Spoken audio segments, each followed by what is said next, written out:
বিসমিল্লাহির রহমানির রহিম। আসসালামু আলাইকুম। সম্মানিত দেশবাসী, তীব্র গরমে জনজীবন অতিষ্ঠ হয়ে যাচ্ছে।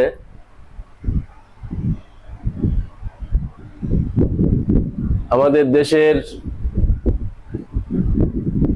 বৃদ্ধ, শিশু, শ্রমিক,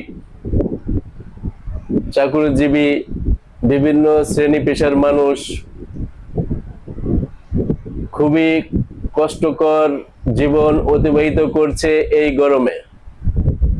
তো তাদের উদ্দেশ্যে বা সকলের উদ্দেশ্যে কিছু কথা বলবো। এই তীব্র গরমে পানি পিপাসা না লাগলেও ঘন ঘন অল্প করে পানি খাবেন এবং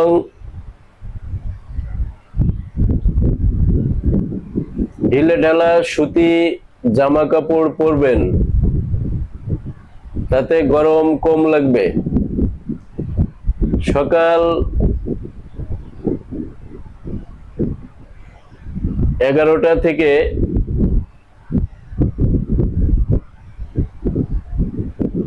বেলা 11টা থেকে 4টা পর্যন্ত রোদের তীব্রতা বেশি থাকে।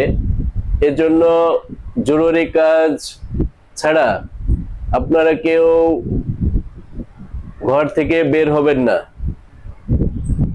যদিও বের হন তাহলে ছাতা, টুপি ব্যবহার করবেন যাতে গরমের তীব্রতা কম লাগে,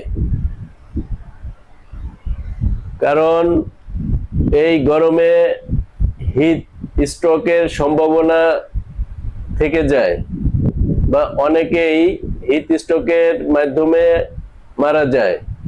সেক্ষেত্রে সচেতনতাই পারে জনজীবনকে শান্তিপূর্ণ স্বস্তিতে রাখতে। আমাদের prevention is better then cure আমরা জানি, তেমনি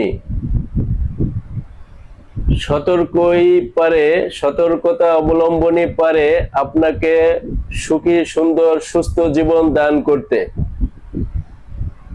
এজন্য আমাদের সকলের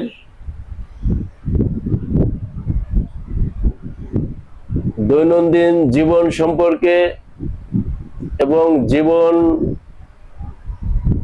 যাপনে প্রয়োজনীয় শিক্ষা অর্জনে বিশেষ নজর দিতে হবে, সচেতন থাকতে হবে। আমাদেরকে এই গরমে ভিটামিন সি বেশি খেতে হবে, কারণ ভিটামিন সি শরীরকে স্বস্তি দিয়ে থাকে এবং গরমে আরাম দিয়ে থাকে। আমাদের বেশি খেতে হবে ডাবের পানি, শসা, ওরসিলাইন,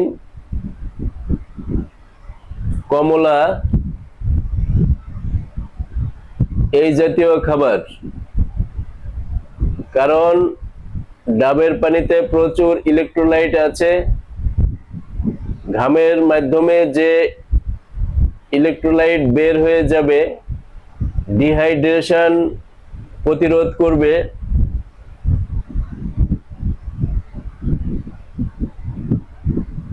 তাই আমাদের সকলের উচিত এই ধরনের খাবার খাওয়া।